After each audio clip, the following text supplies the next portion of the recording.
Private Devon Grant stepped off the transport ship, his boots sinking into the damp, reddish soil of Hunt 9. He squinted against the harsh glare of the alien sun, a burning crimson orb that hung low on the horizon, casting an eerie glow across the landscape. In the distance, 2 moons hovered, pale and ghostly against the rust-colored sky. Devon shouldered his rifle and fell into line with the other rookie soldiers, all fresh out of training and eager to prove themselves. They marched through a sea of towering, purple-leafed trees and strange, twisted vegetation, the humid air thick with the cloying scent of alien pollen and the distant whir of machinery. As they trekked deeper into the jungle, Devon caught glimpses of the earth crops planted by the colonists, vast fields of wheat, corn, and soybeans, a jarring reminder of the life he'd left behind. But the familiar sight was short-lived, quickly giving way to the remnants of battle. Scorched earth, shattered trees, and the mangled remains of robots littered the ground, a grim reminder of the ongoing war. The rookies emerged into a clearing where a makeshift base had been established. Trenches and fortifications scarred the earth, manned by battle-weary soldiers in sweat-stained fatigues. Devon and his fellow recruits were met by Lieutenant Tyson, a grizzled veteran with a face etched by combat and a prosthetic arm that whirred softly as he moved. "Welcome to the front lines, rookies," Tyson said, his voice gravelly. "I won't sugarcoat it, you're in for the fight of your lives. These robots, they're like nothing you've ever seen. Fast, brutal, and damn near impossible to take down. But that's why you're here, to help us push them back and protect the colonies." Devon swallowed hard, his heart pounding in his chest. He'd known the risks when he signed up, but the reality of it all was starting to sink in. Beside him, the other rookies shifted nervously, their faces a mix of excitement and fear. Tyson gestured to the soldiers around him, a mix of grizzled veterans and fresh-faced recruits like Devon. "These are your brothers and sisters in arms. We look out for each other out here, because that's all we've got. Stick together, follow orders, and maybe you'll make it out alive." The lieutenant pulled up a holographic map, the glowing lines depicting the dense jungle to the south of the capital. "Intel suggests the robots are massing for another attack. They've got fortifications dug in deep, and they've already taken a heavy toll. Thousands of our soldiers have died trying to root them out. That's where we come in." He zoomed in on a section of the map, a tangle of red lines representing enemy positions. "Our mission is to clear out these trenches and push the robots back. It won't be easy, and some of you may not make it back. But this is what you signed up for. This is what we do." Devon took a deep breath, steeling himself for the battle to come. He looked around at the faces of his fellow soldiers, seeing his own determination and fear reflected back at him. They were all in this together, fighting for the survival of the colonies against an enemy that knew no mercy. As the briefing ended and the soldiers began to disperse, Devon couldn't shake the feeling of unease that settled in his gut. The red sun dipped lower on the horizon, staining the sky a deep crimson, and the alien moons cast a pallid light over the battlefield. Somewhere out there, in the tangled depths of the jungle, the robots waited, ready for war. The sun had barely crested the horizon when Devon and his fellow soldiers set to work fortifying their positions. They dug trenches and foxholes, filled sandbags, and erected barricades, all under the watchful eye of Lieutenant Tyson and the veteran soldiers. The air was thick with tension as they worked, the distant sounds of artillery fire and the occasional scream of a wounded soldier serving as a constant reminder of the danger they faced. Devon's hands blistered and bled as he shoveled the reddish dirt, but he hardly noticed, his mind focused on the task at hand. As the day wore on, the rookies began to notice the signs of the previous battles that had been fought here. The ground was littered with the remains of fallen soldiers and destroyed robots, the twisted metal and shattered bones a grim testament to the savagery of the fighting. Devon paused to catch his breath, wiping the sweat from his brow with a trembling hand. Beside him, a veteran soldier named Sergeant Reyes gave him a grim smile. "Takes some getting used to, doesn't it? The smell, the sights, it's not like anything they prepare you for in training." Devon nodded, swallowing hard. I didn't expect it to be like this. The bodies, the destruction." Reyes clapped him on the shoulder. "That's the reality of war, kid.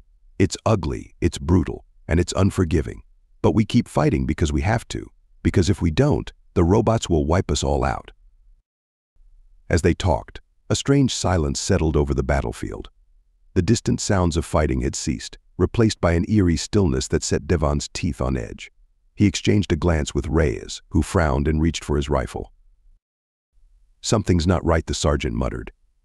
"Stay sharp, kid. They're up to something." Across the battlefield, other soldiers had noticed the change as well.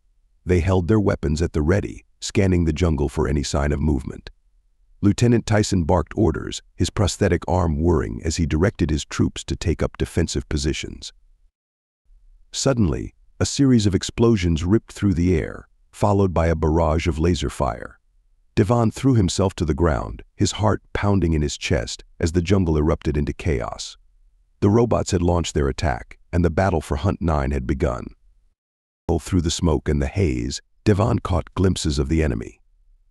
They were a nightmarish mix of humanoid and insectoid machines, their metal bodies gleaming in the red sunlight. They moved with a terrifying speed and precision, their weapons cutting through the human defenses like a hot knife through butter. The rookies and veterans alike fought back with everything they had, but it was clear they were outmatched. Soldiers fell left and right, their bodies torn apart by the relentless robot onslaught. The air was filled with the screams of the dying and the acrid scent of burning flesh and metal. As the battle raged on, Devon found himself in a daze, his mind barely registering the horrors unfolding around him. He fired his weapon on instinct, the recoil jarring his bones, but he couldn't seem to make a dent in the enemy forces. Beside him, Sergeant Reyes fell, a gaping hole in his chest from a laser blast. Devon hardly had time to register the loss before he was forced to move, diving for cover as a missile exploded nearby. The robots pressed forward, their relentless advance driving the human soldiers back. Lieutenant Tyson's voice crackled over the comms, urging them to hold the line, but Devon could hear the desperation in his tone. They were losing ground, and fast. As the sun began to set, staining the sky a deep crimson, the battle showed no signs of slowing. Devon huddled in a foxhole, his rifle clutched to his chest, wondering if he would live to see another day. Around him, the remnants of his unit fought on, their faces grim with determination, even as the odds stacked against them. The robots were close now, their metal bodies glinting in the fading light. Devon could hear the whir of their gears, the clank of their feet against the blood-soaked ground. He closed his eyes, praying for a miracle, for some way out of this nightmare. But the miracle never came. The robots kept advancing, and the human soldiers kept dying. As the twin moons rose over the battlefield, casting a pallid glow over the carnage, Devon knew that the fight was far from over. They had survived this day, but the war for Hunt 9 had only just begun. The night was a cacophony of sound and fury as the battle raged on. Explosions lit up the darkness, casting eerie shadows across the blood-soaked battlefield. Devon crouched low in the trenches, his rifle clutched tight to his chest as he tried to block out the screams of the dying and the relentless whir of the robots' gears. Beside him, what remained of his unit fought on, their faces grim with determination even as their numbers dwindled. Lieutenant Tyson moved among them, his prosthetic arm glinting in the muzzle flashes as he barked orders and rallied the troops.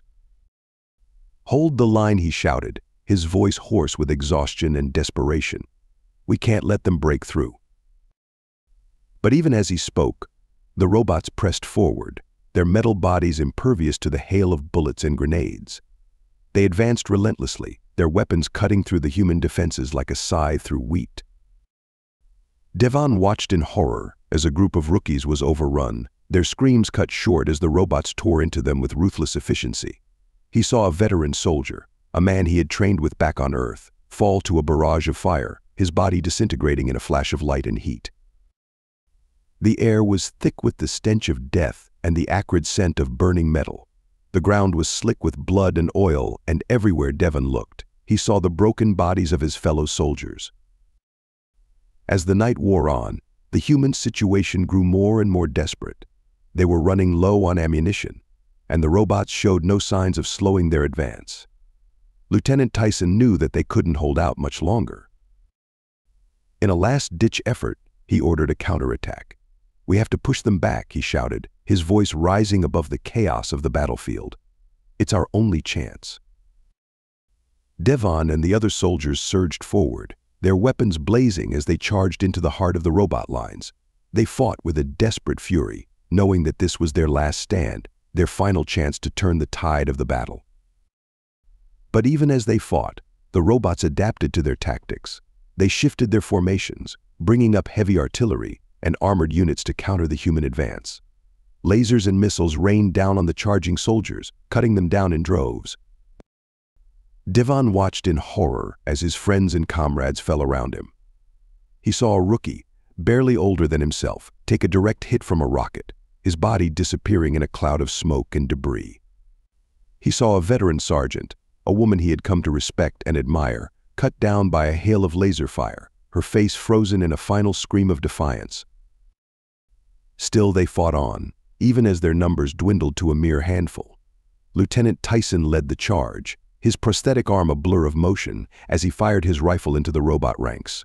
But even he could not escape the relentless onslaught. Devon saw it happen as if in slow motion. A missile, fired from a robot artillery unit, streaked towards the lieutenant. Tyson tried to dodge, but he was too slow. The missile struck him in the chest, exploding in a burst of flame and shrapnel. For a moment, the battlefield seemed to go silent. Devon watched in stunned disbelief as Lieutenant Tyson fell, his body broken and bleeding. The veteran officer hit the ground hard, his eyes staring sightlessly up at the alien sky. And then, as suddenly as it had begun, the counterattack was over. The few remaining human soldiers, their spirits broken and their ammunition spent, fell back to their trenches, leaving the dead and dying behind. As the robots regrouped and prepared for another push, Devon huddled in the mud and the blood, his mind reeling from the horrors he had witnessed. He had known that war would be hell, but nothing could have prepared him for this. The death, the destruction, the sheer hopelessness of it all. Around him, the survivors of his unit wept and prayed, their faces streaked with dirt and tears. They had come to Hunt 9 hoping to make a difference, to protect the colonies from the robot menace. But now, as the twin moons rose over the battlefield and the robots gathered for another assault, Devon couldn't help but wonder if it had all been for nothing. The retreat back to the capital was a blur of pain and exhaustion. Devon stumbled through the jungle, his body numb with fatigue and his mind reeling from the horrors he had witnessed. Around him, the survivors of his unit limped and staggered, their faces haunted by the memories of the battle they had just endured. They had lost so much. Friends, comrades, brothers and sisters in arms. The rookies had been hit the hardest, their inexperience and fear making them easy targets for the relentless robot onslaught. But even the veterans had not been spared. Lieutenant Tyson's death had been a blow to them all, a stark reminder of the risks they faced every day on this unforgiving planet. As they emerged from the jungle and into the outskirts of the capital, Devon couldn't help but feel a sense of bitter defeat. They had been sent to Hunt 9 to protect the colonies, to push back against the robot menace that threatened to wipe out all of humanity. But instead, they had been beaten back, forced to retreat in the face of an enemy that seemed unstoppable. The streets of the capital were empty, the colonists having long since fled to the safety of the underground bunkers. The only signs of life were the occasional patrols of soldiers, their faces grim and their weapons at the ready. Devon and his fellow survivors made their way to the command center, a makeshift structure hastily erected in the heart of the city. There, they found what remained of the planet's defense forces, a ragtag collection of soldiers, mechanics, and medics, all struggling to hold back the tide of the robot invasion.